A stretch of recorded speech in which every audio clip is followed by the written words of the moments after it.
चलिए, बहुत सारे इंपॉर्टेंट रिजल्ट्स हैं, पहले उनकी चर्चा करी जाए। हर्षदा आपको आपकी स्क्रीन पर रेडी नजर आएंगी। सबसे पहले सचिन, टाटा मोटर्स आप रेडी रखो, मैं आता हूं आपके पास। निफ्टी के दो नंबर्स पे हम रिएक्ट करने जा रहे हैं, दोनों ऑटो कंपनी, टाटा मोटर्स और आइशर मोटर्स। पहले टाटा मोटर्स की चर्चा। हर्षदा, कैसे लग रहे हैं नंबर्स? वो हेडलाइन तो कह रही थी मुनाफा 3 गुना टाइप। मुनाफे में कोई दिक्कत नहीं, ओवरऑल ऑपरेशनल नंबर्स में कोई प्रॉब्लम नहीं है आशीष, लेकिन FY25 का जो आउटलुक है वो दिल तोड़ सकता है। अब इस तिमाही यानी कि Q4 में कंपनी ने क्या डिलीवर करके दिया वो आपके सामने। 3 गुना मुनाफा बढ़ता हुआ, रेवेन्यू में करीब 14% तक की ग्रोथ है। 1.2 लाख करोड़ के आसपास ये फिगर आया। मुनाफा 3 गुना क्यों बढ़ा है? क्योंकि इनके हाथ एक साइजेबल टैक्स क्रेडिट लगा, और वो अगर आप हटा के देखेंगे तो तब भी मुनाफे में इजाफा है, वो जो 9,200 करोड़ के आसपास आया है। तो वो फाइन प्रिंट आपकी स्क्रीन पर आएगा कि वो टैक्स क्रेडिट कितना बड़ा था, जिससे अब हम देख रहे हैं वो 3 गुना मुनाफे में बढ़त आई है। टैक्स क्रेडिट 8,159 करोड़ के आसपास का कंपनी के हाथ लगा है। मार्जिन में इंप्रूवमेंट है, 14.2% के आसपास मार्जिन, 33% एबिटा बढ़ता हुआ 17,035 करोड़ पर यह फिगर आ खड़ा हुआ है। तो उस लिहाज से देखें तो नंबर्स में कोई प्रॉब्लम नहीं। इनफैक्ट जेएलआर का भी परफॉर्मेंस आपकी स्क्रीन पर आ जाएगा, जहां पर जेएलआर के केस में रेवेन्यू में लगभग 10% का इजाफा देखने को मिला है।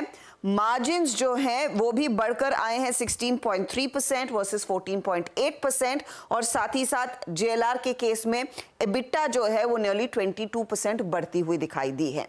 तो ये नतीजे हुए, नतीजों में कोई दिक्कत नहीं है, लेकिन कंपनी जो FY25 को लेकर आउटलुक दे रही है वो खासा निराशाजनक है। वहां पर आप गौर करिएगा, कंपनी ने सबसे पहले कहा है जो जेएलआर ड्राइव करता है अच्छा खासा बिजनेस, वहां पर FY25 में दरअसल गाइडेंस एकदम फ्लैट रहने वाला है। जेएलआर के केस में इस तिमाही में 16.8% तक का इनका मार्जिन आया था। कंपनी ये भी कह रही है कि वर्किंग कैपिटल में कमी होती हुई दिखाई दे सकती है, कॉस्ट हेडविंड्स काफी ज्यादा बढ़ रहे हैं, इसीलिए फ्लैट देखने को मिलेगा वो business. CV demand second half में पिकअप होगी, लेकिन फर्स्ट हाफ में फ्लैट टू मार्जिनल डिक्लाइन देखने को मिल सकता है। फ्लैट या फिर कुछ गिरावट भारतीय सीवी डिमांड में देखने को मिलेगी। पैसेंजर व्हीकल्स में भी अगर आप गौर करें तो कंपनी कह रही है ये सब 5% की ग्रोथ दिखाएगा सेगमेंट FY25 में। तो चाहे वो सीवी बिजनेस हो, पीवी बिजनेस हो या फिर जेएलआर के मार्जिन्स हो, सबको लेकर जो आउटलुक है वो आप कह सकते हैं थोड़ा सा खराब दिखाई दे रहा है। कॉस्ट बढ़ने का डर है, बिजनेस में अच्छा खासा जो मोमेंटम था वो स्लो डाउन होने का डर है, इसीलिए वो गाइडेंस खासा खराब है। और इसको लेकर दरअसल आज नोमरा की भी एक रिपोर्ट आई है। नोमरा ने इनफैक्ट न्यूट्रल कॉल दिया है। यहां पर वो कह रहे हैं कि करीब करीब 1141 के आसपास वो स्टॉक दिखाई दे सकता है, और ये गाइडेंस उनको भी पसंद नहीं आया है। ओके, टाटा मोटर्स ठीक है, डिलीवर करा, थोड़ी सी कमेंट्री गड़बड़ा गई। ब्रोकरेजेस वैसे डिवाइडेड है। जेपी मॉर्गन ओवरवेट के साथ जा रहा है, लक्ष्य बढ़ा दिया। जेफरीज खरीदारी कर रहा है 1250 के लक्ष्य के लिए। दो जो ठंडे पड़े उसमें नोमुरा न्यूट्रल चला गया और मॉर्गन स्टैनली ने डाउनग्रेड करके इक्वल वेट कर दिया, पर सबके लक्ष्य मौजूदा भाव से ऊपर। इवन नोमुरा के भी 1141, मौजूदा भाव से 100 रुपए की तेजी ही है। सचिन, कैसा प्लेस्ड है भाई चार्ट्स में? अप्रोच क्या रखें? थोड़ा सा कंफ्यूजन हो गया है, नतीजे ठीक ठाक थे तो गाइडेंस गड़बड़ा गया और ब्रोकरेजेस कंफ्यूज कर रही हैं। आशीष जी, क्लियरली अगर हम लॉन्ग टर्म स्ट्रक्चर देखें तो एक क्लासिक सेक्युलर बुल रन में ये लॉक्ड इन रहा है। इनफैक्ट पिछले लगभग अराउंड 3 महीने से ये थोड़ा सा कंसोलिडेट कर रहा था। ओवरऑल ट्रेजेक्ट्री तो यहाँ पर इंटैक्ट है, 1140 तक की ट्रेजेक्ट्री यहाँ पर ओवरऑल अभी भी यहाँ पर नजर आ रही है। एंड इमीडिएट बेसिस पे भी जिस तरीके से पिछले 3 दिनों से एक आउट परफॉर्मेंस से एक काफी स्ट्रॉन्ग वी शेप रिकवरी थी, तो आई थिंक प्रोबेबली कहीं जाकर ये सारे रिजल्ट से डिस्काउंट कर रहा था। तो मुझे लग रहा है अगर 1080 के ऊपर अगर ये खुल जाता है तो आई थिंक 1100 तक की एक रैली बन सकती है, बट वहां पर थोड़ी सी मुनाफा वसूली होने की संभावना नजर आ रही है। सो यहाँ पर मेजर ट्रेंड तो यहाँ पर काफी अच्छी तरह इंटैक्ट है। जब तक 1020 का लेवल टूटता नहीं है, आई थिंक ये momentum on the higher side continued रहना चाहिए। Immediate target on the upside हो सकता है लगभग अराउंड 1085 से लेके 1100 तक। टाटा मोटर्स और इसका डिफरेंशियल वोटिंग राइट वाला डीवीआर दोनों रडार पे रहेंगे। आज के ट्रेडिंग सेशन पे नंबर्स पे रिएक्शन होना है। ऐसे ही निफ्टी का एक और रिएक्शन होना है नंबर्स पे, वो है आइशर मोटर्स। गावा सर, आप चार्ट रेडी रखना, आपके पास आऊंगा। हर्षदा, नंबर्स कैसे लग रहे हैं? यहाँ पर परफॉर्मेंस अच्छा है आशीष। मुनाफा उम्मीद से थोड़ा सा फीका है, लेकिन बाकी सब नंबर्स काफी बढ़िया हैं, अच्छी खासी ग्रोथ है। 32% के आसपास प्रॉफिट में ग्रोथ, 783 करोड़ का ये फिगर। रेवेन्यू 9.5% बढ़ता हुआ दिखाई दिया है। आप एबिटा और मार्जिन के फिगर पर आएंगे तो वहां पर भी ग्रोथ है। एबिटा करीब 22% बढ़कर करीब 1155 करोड़ पर आता हुआ, और मार्जिन में आप देखिए क्या इंप्रूवमेंट देखने को मिली है, 27.6% के आसपास मार्जिन। इनफैक्ट ये मार्जिन जो है मल्टी क्वार्टर हाई पर आते हुए दिखाई दे रहे हैं। लगभग 300 बेसिस पॉइंट का इजाफा मार्जिन में कंपनी ने दर्ज किया है। रेवेन्यू भी highest ever Q4 revenue company ने डिलीवर किया है। अब कॉन्फ्रेंस कॉल जो हुआ उसमें कंपनी ने क्या कहा? कंपनी बेसिकली कह रही है टू व्हीलर में मिडिल वेट सेगमेंट में डबल डिजिट ग्रोथ के आसार बनते दिखाई दे रहे हैं FY25 के साल में। रॉयल एनफील्ड में कई सारे नए लॉन्चेस आएंगे, उससे ग्रोथ और मजबूत होती हुई दिखाई दे सकती है। कमोडिटी के दाम में कमी आने की उम्मीद बहुत कम है। जो कॉस्ट हेडविंड्स का उल्लेख टाटा मोटर्स ने किया था, यहां पर भी वही उभर कर आया है। उस लिहाज से मार्जिन्स थोड़े से दायरे में रहते हुए दिखाई देंगे। तो ये साल क्योंकि मेटल प्राइसेस में एक रनअवे मूव देखने को मिल चुका है, उसका इंपैक्ट अब वो मार्जिन फ्रंट पर आता हुआ दिखाई देगा ऑटो कंपनियों की तरफ से। ये एक चीज है जो शायद थोड़ी सी चिंता डालेगी, लेकिन ओवरऑल बिजनेस में ग्रोथ को लेकर कंपनी का कॉन्फिडेंस अच्छा खासा बना हुआ है। ओके, ये है आयशर मोटर्स। अब ये खड़ा है 4650 पे। एक ब्रोकरेज तो मौजूदा भाव के आसपास, वो भी 400 रुपये नीचे, और एक तो 3500 की बात कर रही है। मतलब कोई बहुत ज्यादा बुलिश इन लेवल से नहीं है इस स्टॉक पे। कहा सर आयशर मोटर्स, लेकिन चार्ट पे इनलाइन नंबर्स हैं, बढ़िया नंबर्स हैं, और ऐसे नंबर एक्सपेक्टेड थे, बैंग इन लाइन है, लेकिन चार्ट कैसा प्लेस्ड? बाई मोड पर तो है आयशर मोटर्स बिल्कुल। और जो शुरू हुआ है इनका जो सफर 3800 से शुरू हुआ है, उसके बाद करीब 4600 के आसपास ट्रेड कर रहा है। साइडवेज कंसोलिडेशन है और अप मूव ऑन है। स्ट्रॉन्ग सपोर्ट जोन 4535 के आसपास, जब तक वो बरकरार है तब तक सब कुछ ठीक है। हो सकता है पहला लक्ष्य 4800, लेकिन मुझे लगता है आयशर मोटर्स ऑन है। शायद आते दिन में 5000 भी देखेंगे। तो इस buy on dip stock, buy on dips का मन है भाई गावा सर का। फंडामेंटली 12 मंथ के टाइम होराइजन से ब्रोकरेजेस मान रही हैं कि यहां से कोई मीनिंगफुल अपसाइड शायद ना नजर आए, लेकिन चार्ट्स में दमकम है। गिरावट में खरीदारी करने का मन बनाया जा सकता है। नंबर्स ने कुछ कंप्लेंट नहीं, बहुत बढ़िया डिलीवरी दी है। 3 वायदा बाजार के नंबर्स पर रिएक्ट करना है, इन 2 निफ्टी के नंबर्स के अलावा।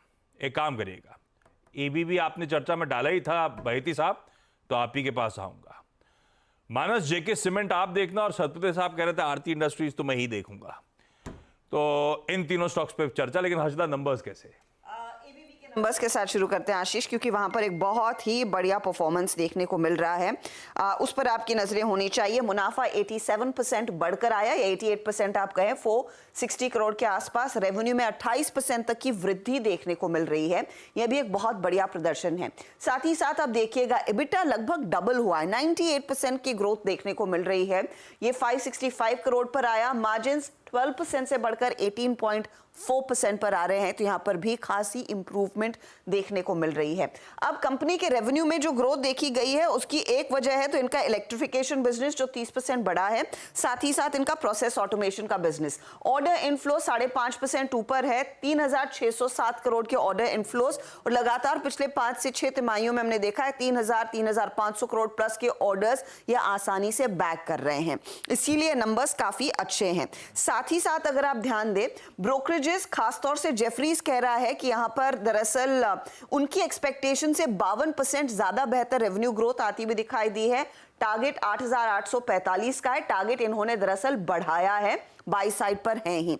यहां पर यूबीएस की तरफ से भी टारगेट दरअसल बढ़कर आ रहा है, वो भी कह रहे हैं 8000 एंड बियॉन्ड तक के लेवल्स देखने को मिलेंगे। उस लिहाज से ब्रोकरेजेस को पसंद आया, एक थम्स अप है एबीबी के नंबर्स को लेकर।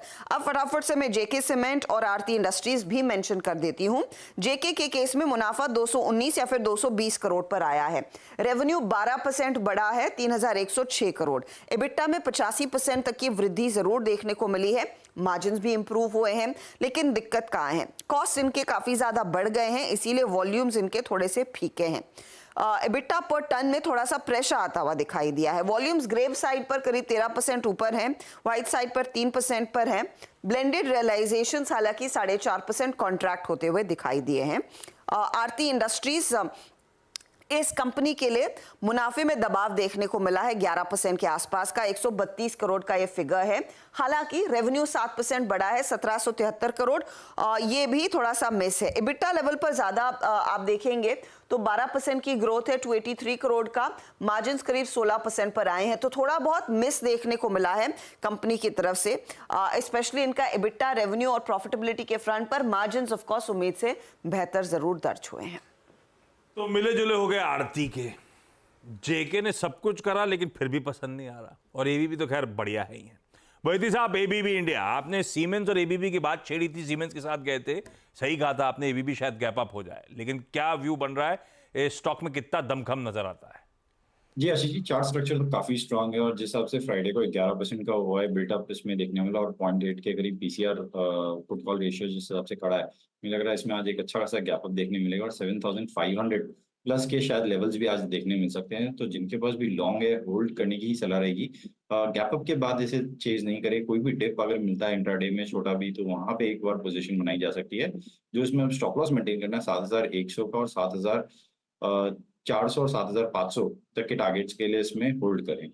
गैप अप के बाद कूदे ना इस स्टॉक में, ठंडा पड़ने दे तभी बेहतर है इसमें एंट्री करना। मानस, जेके सीमेंट बढ़िया नंबर थे देखने में, आए 12%, इबिटा 60% साल दर साल, फिर भी स्ट्रीट को लग रहा है कि कमजोर है, रियलाइजेशन वगैरह का इश्यू है।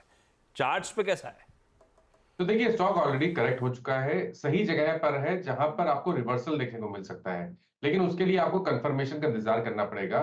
तो अगर खरीदारी करेंगे तो 39.75 के ऊपर ही खरीदारी करनी है, उससे पहले खरीदारी बिल्कुल भी नहीं करनी है। अगर आपने लॉन्ग पोजीशन बना रखी है तो एक स्टिक स्टॉप लॉस लगा के रखिए 37.75 का। अगर उसके नीचे गया तो गिरावट बढ़ेगी, तो अभी खरीदारी ना करें, ब्रेकआउट पे 39.75 के ऊपर ही खरीदारी करें। बिल्कुल सही बात है, पिटा हुआ स्टॉक है, बहुत इंटरेस्टिंग जंक्चर पे खड़ा हुआ है, वॉच आउट करिएगा। अगर दमखम दिखाई तो कवरिंग के मूव्स बढ़िया मिल सकते हैं, पर वॉच आउट करना। मानस होंगे स्क्रीन पे कंटिन्यूस सेशन में, अगर ऐसा कुछ संकेत आ रहे होंगे तो मानस से जेके सीमेंट की चर्चा हो रही है, आप एबीबी लगाए हुए हैं, जेके सीमेंट के स्टॉक पे चर्चा कर लेंगे। सतपुते साहब, आरती इंडस्ट्री से कंफ्यूजिंग है, नंबर्स कमजोर से हैं पर ऑपरेशनली सरप्राइज कर दिया, मार्जिन कॉन्ट्रैक्शन की एक्सपेक्टेशन के सामने तगड़ा एक्सपेंशन आ गया है, समझ में नहीं आ रहा स्टॉक कहां जाएगा। चार्ट्स पे कैसा है? आशीष जी, देखिए चार्ट पे अगर आप देखें तो परसों के दिन फ्राइडे यहाँ पे एक पुल बैक मिला, लेकिन ये पुल बैक मुझे लगता है ये यूपीएल के पॉजिटिव नंबर आएंगे, ये एंटिसिपेशन में जो यूपीएल चला था उसके चलते आरती में भी एक मोमेंटम आया। 100 डीएमए को उसने प्रोटेक्ट किया। 100 डीएमए कहाँ पे है? 665। तो मुझे लगता है आशीष जी 665 से लेके 700 तक का पुल बैक पॉसिबल है, प्रोबेबली 700 से लेके 710, लेकिन 700-710 एक मेजर हर्डल है। इसका ट्रेंड अभी भी वीक है। अगर पुल बैक पे यानी बाजार ओपनिंग के बाद ये अगर सीधा टेस्ट करता है 700-710 तो वो लेवल होगा, वो जोन होगा जहां पे फिर से मुझे लगता है वीकनेस परसिस्ट होगी। तो चार्ट तो यहाँ पे वीक है, it's a sell on rise for me. Probably इसका जो टारगेट अभी भी पेंडिंग है पोजिशनली वो रहेगा 635 से 640। तो स्ट्रक्चर वीक है, ओवरऑल देखे तो सेल ऑन राइज दिखता है। स्ट्रक्चर वीक है, सेल ऑन राइज का स्टॉक है, एक्सपेक्टेशन से थोड़े से म्यूटेड से थोड़े से कमजोर परफॉर्मेंस क्वार्टरली नंबर्स में भी देखने को मिली है। अब आइए अगले दो बैंक्स। रचना जी, आप देखो, बैंक ऑफ इंडिया और यूनियन बैंक, कहीं कोई ट्रेड का मौका हो तो अपन उस पर चर्चा कर लेंगे। हर्षदा, नंबर्स कैसे दोनों के? यहाँ पर बैंक ऑफ इंडिया पर फटाफट से पहले नजर डाल लेते हैं। इस केस में हमने देखा है जो कंपनी का दरअसल परफॉर्मेंस है, मुनाफे के फ्रंट पर 7% ऊपर आया, ब्याज आय में भी 7% तक की वृद्धि देखने को मिली है। एसेट क्वालिटी में कुछ सुधार है, 5% के नीचे का ग्रॉस एनपीए, नेट एनपीए भी 1.22% के आसपास आता हुआ। कंपनी ने इस बारी करीब 1825 करोड़ के आसपास की प्रोविजनिंग की है, तो प्रोविजनिंग कुछ बड़ी है, उस पर आपकी नजरें होनी चाहिए। मार्जिन्स पर गौर करेंगे तो 3% के नीचे के मार्जिन्स दरअसल इस बार आते हुए दिखाई दिए हैं। मार्जिन्स कॉन्ट्रैक्ट हुए हैं और साथ ही साथ स्लिपेजेस में 55% का इजाफा देखने को मिल रहा है। मॉर्गन स्टैनली कह रहा है वो अंडरवेट है, टारगेट इनका 124 का आया है। यूनियन बैंक पर अब आ जाते हैं। ब्याज से आय में करीब 14% की ग्रोथ देखने को मिल रही है, 9437 करोड़ का फिगर। मुनाफा 19% बढ़ता हुआ दिखाई दिया है। एसेट क्वालिटी में कुछ सुधार है, 4.76% का ये ग्रॉस एनपीए है, बढ़ा नहीं है, इनफैक्ट घटा है ये, और नेट एनपीए 1.08% से 1.03% पर आता हुआ। यहाँ पर स्लिपेजेस थोड़े से बड़े हैं, 24% के आसपास, थोड़े नहीं इनफैक्ट काफी बड़े हैं, और मार्जिन आप देखिएगा ये 3% के आसपास स्टेडी आपको दिखाई दे रहे हैं। रचना जी, किसी में कुछ दमखम ट्रेड वेड बन रहा है कहीं पे? जी, अगर इन दोनों की कंपैरिजन करी जाए तो union bank is better placed. यहाँ पे चार्ट में कोई करंटली कोई स्ट्रॉन्ग ग्रीन कैंडल भले ना दिखाई दे रही हो, लेकिन प्राइस एक्शन कंजेशन जोन पे है तो एक इंपॉर्टेंट सपोर्ट जरूर बनता है। और लास्ट ट्रेडिंग डे पे यहाँ पे एक टेल वाली कैंडल बनी है, तो अगर 145 के ऊपर यूनियन बैंक का प्राइस जाता है तो यहाँ पे स्ट्रेंथ बनेगी, और 145 के ऊपर इसका टारगेट होगा 152 एंड 156। तो 145 के ऊपर निकलना बहुत जरूरी है, और उस केस में 142 के ऊपर हम एसएल लगाएंगे और 152 तक का और 156 तक का टारगेट लगा के एक उम्मीद बना सकते हैं यूनियन बैंक में। बैंक ऑफ इंडिया में वीकनेस है तो उसको अवॉइड करेंगे। अच्छा, इलेक्शन सिलेक्शन की पिक्स आज जो लेनी है, मयूरेश लौट के आए तो प्रोड्यूसर साहब ने पहली फुर्सत में उनसे एक्स्ट्रा काम करवाया है, तो मयूरेश से एक बढ़िया सी पिक लेंगे अपन, और साथ में आज चलेंगे सचिन के पास, उनसे जानेंगे एक आइडिया। उस बीच पहले गुड बैड अगली यानी कि बाकी के सारे कैश के नंबर्स का एक क्विक रैप अप अपनी कन्वीनियंस के लिए। हर्षदा, क्या क्या बहुत सारी नंबर्स हैं आशीष, जो अच्छी कैटेगरी में है उसमें BML आपकी स्क्रीन पर आएगा, दिलीप बिल्डकॉन, थर्मैक्स आएगा, ये सारे अच्छे नंबर्स हैं। मुनाफे में 63% का इजाफा, BML में 9% की आय ग्रोथ है। यहाँ पर EBITDA लेवल पर भी अच्छी खासी ग्रोथ देखने को मिली है। थर्मैक्स में 22% मुनाफा बढ़ा है, आय 20% बढ़ी है। दिलीप बिल्डकॉन के लिए हमने देखा है कंपनी ने प्रॉफिट दरअसल पेश किया है वर्सेस अ लॉस, तो वो एक अच्छी चीज है। आय करीब 19% बढ़ती हुई। एडवांस्ड एंजाइम में लॉस आया है, लेकिन आप देखिएगा यानी कि यहाँ पर प्रॉफिट में दबाव आया है, लेकिन आय में अच्छी खासी ग्रोथ और ऑपरेशनली अच्छा परफॉर्मेंस है कंपनी का। EBITDA और मार्जिन्स अगर आप ध्यान दें, अमी ऑर्गेनिक के भी केस में वही है, प्रॉफिटेबिलिटी थोड़ी सी फीकी है, लेकिन इनका रेवेन्यू EBITDA सब बढ़कर आता हुआ दिखाई दिया है। सिरमा SGS एक और अच्छा नंबर है जहां पर हमने देखा है मुनाफा करीब 5% बढ़ता हुआ, लेकिन रेवेन्यू EBITDA सब में ग्रोथ देखने को मिली है, 67% रेवेन्यू ग्रो हुआ है। ITDC के केस में मुनाफे में अच्छा इजाफा है, रेवेन्यू भले ही फ्लैट रहा हो। कल्याण ज्वेलर्स 97% का मुनाफा में इजाफा, 34% रेवेन्यू ग्रोथ देखने को मिल रही है। और पिरामल फार्मा ने भी अच्छा प्रदर्शन दिखाया, 100% से ज्यादा का मुनाफे में इजाफा, और यहां पर आय में करीब 18% तक की ग्रोथ दर्ज हुई है। किसने निराश किया है वो है फिनोलेक्स इंडस्ट्रीज। यहाँ पर थोड़ा सा फ्लैटिश आप देखेंगे परफॉर्मेंस, आय और साथ ही साथ प्रॉफिटेबिलिटी का। अपोलो APL अपोलो के केस में मुनाफे पर प्रेशर है, EBITDA में प्रेशर है, रेवेन्यू थोड़ा सा स्केल होता हुआ दिखाई दिया है। मेग मनी ऑर्गेनिक्स के केस में हमने देखा है थोड़ा सा प्रेशर आता हुआ रेवेन्यू EBITDA पर। TCI एक्सप्रेस ने यहाँ पर निराश किया है, और VIP इंडस्ट्रीज के केस में हम देख रहे हैं नंबर्स वैसे आप देखिएगा EBITDA लेवल पर ज्यादा बेहतर दिखाई दे रहे हैं, तो ये इनफैक्ट वो नंबर्स हैं। 24 करोड़ का घाटा VIP दिखा रहा है, और लगातार वो लॉस कम जरूर हुआ है, लेकिन लॉस में अभी भी बने हुए हैं। और बाकी के स्टॉक्स न्यूज़, JSW स्टील अप्रैल का क्रूड प्रोडक्शन फ्लैट रहा है, ज्यादा कुछ इजाफा नहीं। कैपेसिटी यूटिलाइजेशन 88% के आसपास है। आयरन और अवेलेबिलिटी थोड़ी सी कम हुई है, उसका इंपैक्ट प्रोडक्शन पर आ रहा है। जाइडस लाइफ US FDA की तरफ से आर्थराइटिस की एक दवा को मंजूरी मिल चुकी है। लुपिन भी रेडार पर रहेगा, रीलॉन्च किया है इन्होंने एक US में दरअसल एक पर्टिकुलर टैबलेट मीराबर्ग्रॉन जो एक्सटेंडेड रिलीज टैबलेट है, इसकी बीच में इंस्पेक्शन हुई थी, कुछ कोर्ट में मामला गया था, वो रेडार पर रखेंगे। और यथार्थ हॉस्पिटल ने दरअसल एक एक्विजिशन किया है, फरीदाबाद में 200 बेड का एक एक्विजिशन है, एंटरप्राइज वैल्यू करीब 116 करोड़ के आसपास की है। कल से यहाँ पर ऑपरेशन शुरू हो चुके हैं यथार्थ के नाम से। हो गए इंपॉर्टेंट सारे स्टॉक्स न्यूज कवर।